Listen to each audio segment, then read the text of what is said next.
Welcome back to my channel. This is Nate TV again. So ngayon guys, meron akong i-share sa inyo na gagawin ko, gusto kong i-upgrade tong aking speaker system dito sa kwarto, yung ginagamit ko sa laptop o kaya pag nagmi-music ako ng Bluetooth.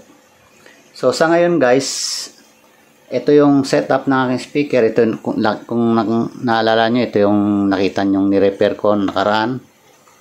Saka ito yung kanyang controller, yung dati na may mahabang wire. So pinaiksi ko na yung wire, tapos dito dinikit ko na lang siya rito sa taas para dito na lang yung control. On off na lang sa dyan. So ngayon guys, ito nakakonect to sa aking laptop. Yan. Tapos bali ito ano to, subwoofer. Pwede ring mid speaker, gagamitin natin mid speaker. Tapos yung mga kanya, kasama niya speaker, ito guys sa baba. Ipakita ko muna sa inyo. Ayan. Ayan yung kanyang woofer. Ito. Tapos ito yung kanyang ano, yung yan, yung sa speaker niya. Parang pinaka mid speaker niya, or pwede rin gawing sa high, pwedeng gamitin. Ito sa low natin. So, itong ginagamit kong pinaka-mid niya, yung subwoofer. So, ngayon, i-upgrade ko siya. Teka guys, ibalik muna sa stand yung ating camera.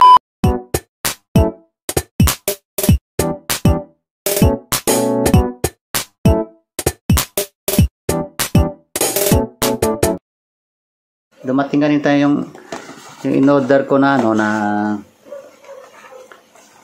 amplifier. Bali ito siya. Siguro marami na rin kayo napanood na ganito na yung ino-order sa online. Gusto ko kasi siyang subukan kung effective ba siya, kung maganda ba siya. Paparinig ko muna sa inyo guys yung tunog nito, yung dating setup. Papatugtog muna tayo. So switch on ko lang. Ito yung kanyang off. Yan. So, ito yung kanyang pull. Yan, pull niya. So, ilalagay natin siya sa gitna. Yan. Yan ang gawin natin para tandaan yung parang half mo na nasa ilalim yung bilog. So, paparinig ko muna sa inyo guys yung dito na kukuha sa YouTube audio library para wala tayong copyright. So, maghanap na lang ako muna dito ng music. Okay, so ito na lang siguro. Testingin natin to. Ayan. Yan guys ang tunog ng setup ng speaker ngayon. Wala pa ito. Para malaman natin guys kung anong pagkakaiba. Kung gaganda ba tunog. Ayan.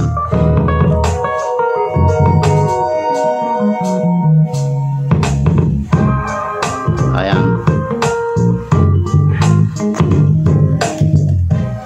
So yan ang tunog guys ng ginagamit ko sa ngayon. Kung manood man ako rito ng mga pelikula sa laptop, kanya ng sounds niya.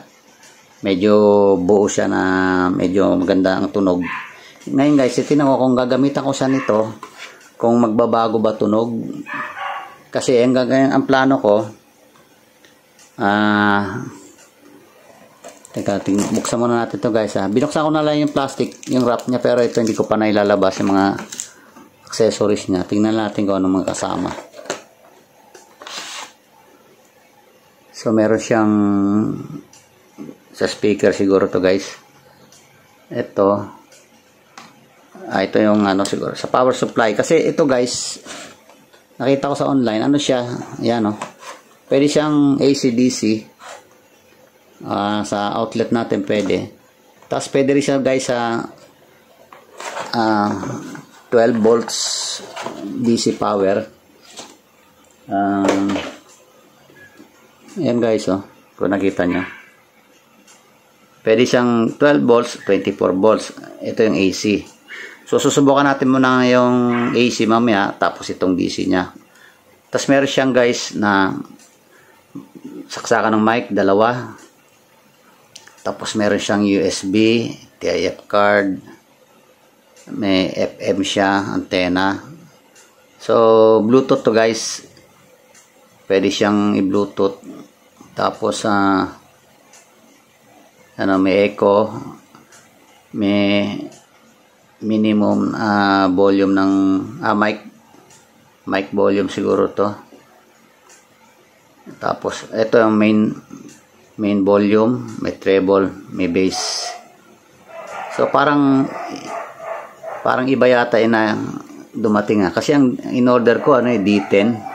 Ito D30 ito So alamin ko muna guys kung maganda tunog. Kung hindi, pwede ka namang papapalitan o return. So meron siyang left and right din na input. So ito guys, ang gagawin ko ngayon, subukan ko siya lagyan ng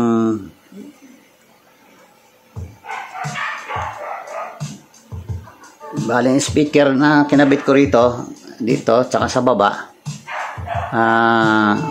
Dito ko na siguro ilalagay. Ito yung kanyang, so meron ba siyang light para saan to? On off light. Dito naka-connect. Hindi ko guys alam kung ano tong light na to. Siguro pag magkakabit ka ng mga ilaw-ilaw. Ito yung pinaka power on switch niya. Ito alam ko to sa power. So kuha natin guys, set up natin. So ito guys, meron ako ditong nakatagong tweeter. Matagal na to. Ayan UP na yung kapto. Hindi ko pa siya ginagamit. Ngayon ko pala susubukan. Kasi tamang-tama ito, may saksakan ng tweeter. So mumurahin na kuwan lang to guys, tweeter. So hindi ako nag-expect na kung anong ganda ng kakalabasan nito. So dalawa to. Ito pa isa. Ayan. Okay. Ayan. So subukan natin to guys.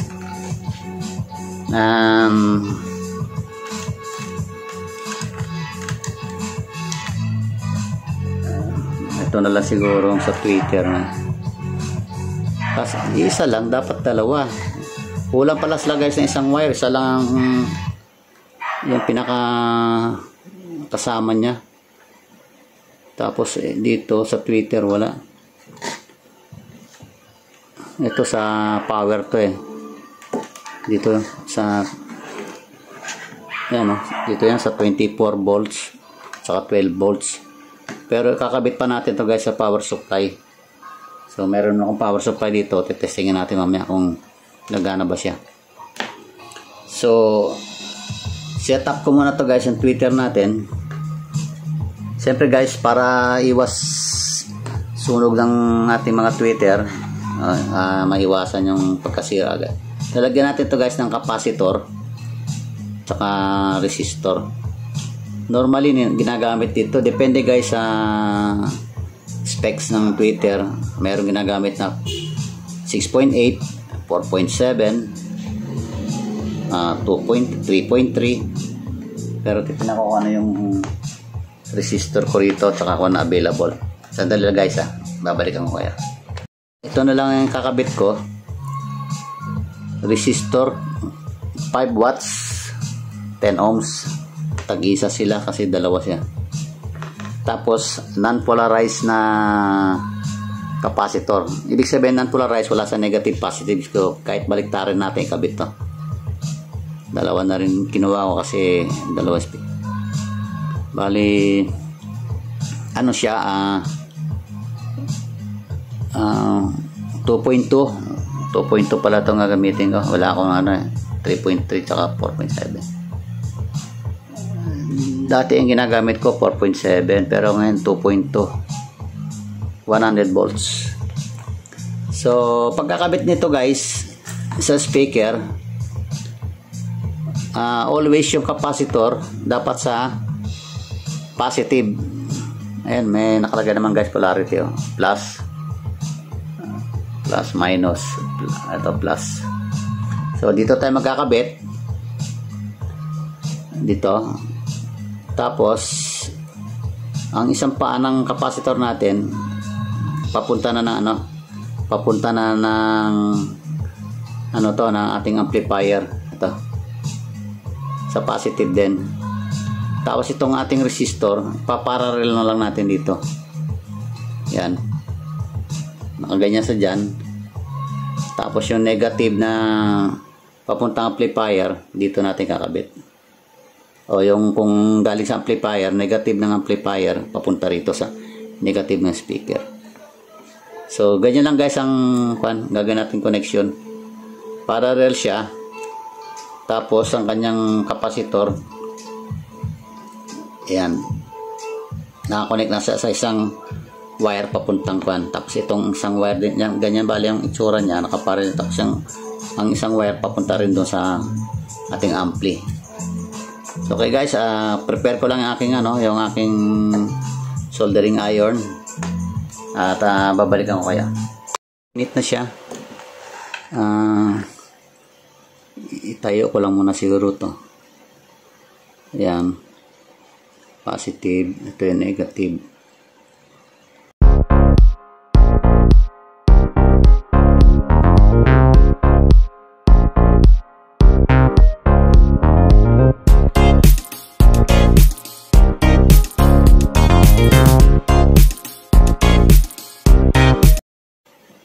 So hanap muna ako guys ng wire, kasi ito gagamitin ko lang siguro to doon sa doon sa whooper. Hanap ako ng isang ganito guys, yung ganito, kasi wala, isa lang yung sinama nila. So hanap ako ng isang ganito muna guys. Marami akong ginawang ganito mga mga pinaglumaan, putol-putol, pinagdudugtong ko lang. So sandali lang guys A few inches later. Nakita ko. Yan, ito medyo mas mahaba. Ito na lang. Ayan, yung sinabi ko na pinagdudugtong-dugtong ko lang. Magkaiba yata sukat. Ala, mas maliit pala to. Tingnan lang natin kung magkakasya sa mamaya sa butas. So ito guys. Ayan. Since dalawa to, bali gagawin natin dito guys, parallel. Puro parallel lang guys ang ginagawa ko, kasi para ma-maintain lang yung between 4 to 8 ohms. Kasi may mga speaker tayo dito. Ito, kuha na ata to. 4 ohms din ito. Di 3 4 ohms. Tapos yung sa baba, yun, ito yung malaki. Kanyan, 4 ohms din to. Nakalimutan ko lang anong wattage niyan. Ito pa yung dalawang yung kudrado. Ito guys. Yan. Yung mga 3 ohms to. So pag siniris natin yan guys, lalagpas tayo sa 8 ohms. Kailangan maintain lang natin ang 4 ohms, kaya parallel lang natin sila. Pag parallel guys, yung negative nito, yan, ganyan lang guys ang connection. Positive, positive, negative, negative. Sasamahin na lang natin. Saan ba yan? Ito yata. Ito. Yan.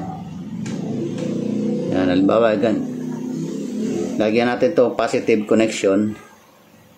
Tapos yung negative, ganon din. Pag ganon. So, igaganon natin. Okay guys. Ayan ko lang muna sa setup ko. Tapos, balikan ko kaya. Gawin ko, kasi gaya na sinabi ko,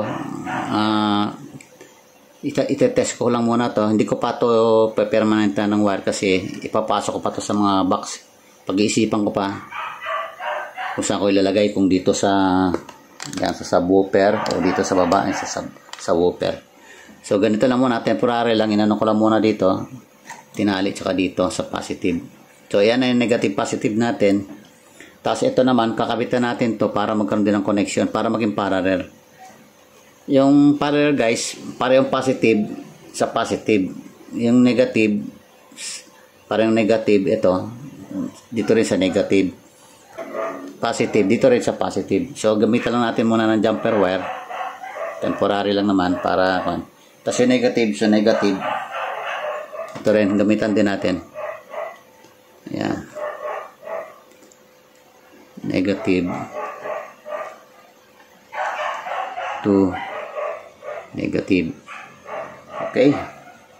So, ayan na. Meron na tayong connection dyan. Dito naman ngayon, yung connection dito sa woofer. Dudukutin ko muna guys ha. Papakita ko sa inyo na lang yung mamaya. So guys, ito yung connection no. Kung titingnan nyo guys, ito sa taas. Yan. Yan.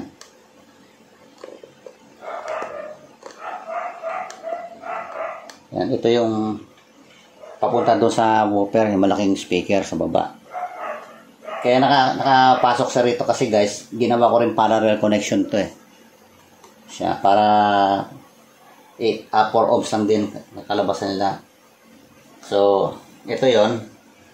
Bali ito sa gilid. Kakalasin ko muna.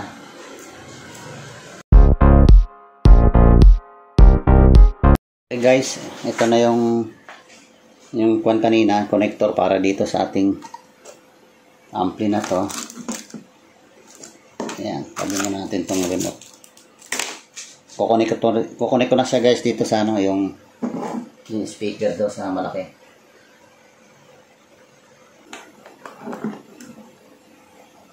Dito sa blue. Kasi yung nakita natin ano, blue yung ano yan. Main speaker yan. Tapos dito yung tweeter. Yung connection ng tweeter natin. Ito. Medyo iba ang size niya. Hopefully, sana kumasya siya.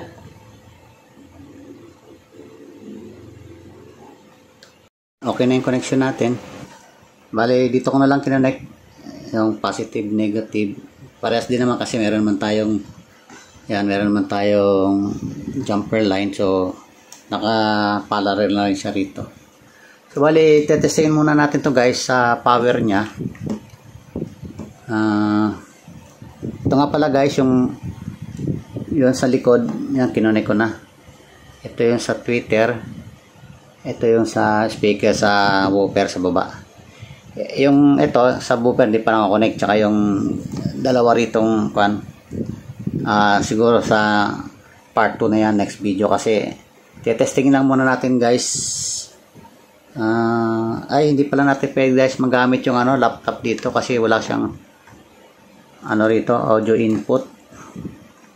So magbo-bluetooth na lang tayo guys. Test muna natin guys kung gumagana yung sa kuryente niya para ma-sure lang natin na okay to kasi magmula nang dumating to hindi ko pa na-testing. So, saksak ko muna guys. Lagay muna natin sa off. Ayan. Ayan, nakasaksak na. Ayan. Testing natin kung magpa-power on siya. Ayan. Yun. Nag-power on. Oh, yun. Connected agad. The Bluetooth device is connected successfully. Yun. Bluetooth. Okay, so off muna natin. Subukan naman natin yung battery. Yung battery gagamitin natin yung power supply naman para matest ko na rin. Ito guys, supply natin siya guys ng 12 volts. Ito yung kanyang ito yung galing sa aking power supply. Negative, black, positive, red. Yan guys, umilaw rin. Bluetooth mode.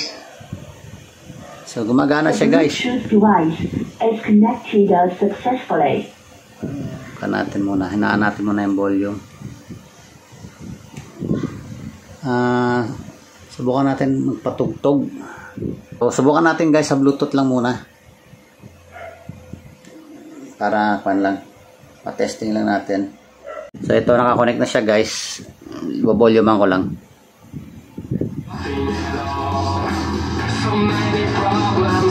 Diba, malakas din pala, no? Hindi pa nakatodo volume guys. Wala pa sa kalahati. Lagyan natin sa kalahati.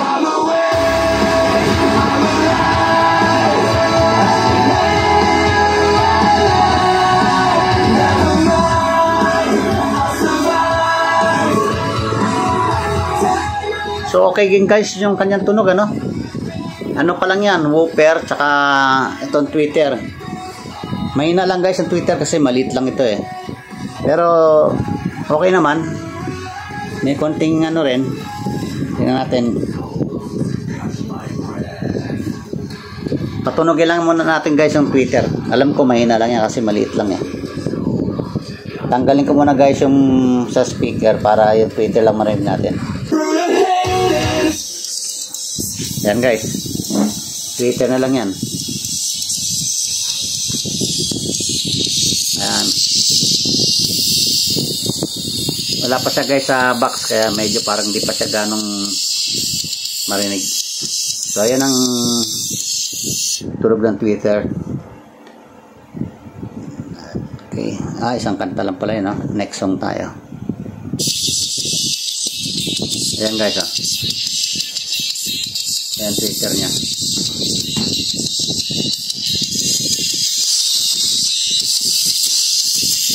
Ayan. Mahina lang siya guys kasi maliit lang ang nito eh. Pero kahit pa paano may konting kalanting. Yan. Tapos kabit natin uli yung speaker, yung woofer natin. Hinaan muna natin volume para hindi mabigla. Ayan.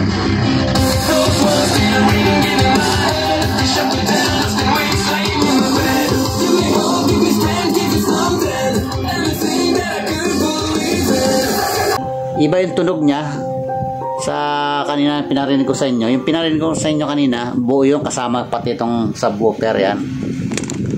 Tsaka yung dalawa pa rito na yan sa ilalim speaker, yung kwadrado. Ngayon, ang ginagamit na natin ito, woofer, tsaka itong tweeter. So pag na-assemble ko yan bukas guys, i-video ko para makita natin ang kabuuan yung maging resulta kung anong pag yan. Ito bali tweeter tsaka woofer pa lang yan. Yan. Pero pag nabuo ko na siya at nakita ko talagang pwede pa siyang i-improve, baka papalitan ko ng malaki-laki. Kasi matagal na rin sa akin to eh. Parang nanginayang ko hindi magamit kaya ito na muna gagamitin ko temporarily. So napakita ko naman sa inyo guys yung proper na pagkukonekta, no, ng tweeter sa kanyang resistor tsaka sa capacitor. Abangan nyo guys yung sunod na video part 2, yung kukonekta ko na siyang lahat. So tinignan ko lang kasi muna ngayon kung ano ba yung kanya, pagkakaiba niya. Sa tingin ko medyo may konting pagkakaiba. Kung nga lang siya yung kumbaga sa hindi pa siya talaga buo dahil nga woofer saka tweeter lang ginamit natin. Pagkasama pa tong isa yung subwoofer yan, baka mas maganda pa, mas malakas. So yun lang guys sa ngayon. Kung nagustuhan nyo to guys yung aking share sa inyo, paki-like and share, and of course don't forget to subscribe to my channel Nib TV, and also press the notification bell para ma-update kayo sa sunod pa mga video.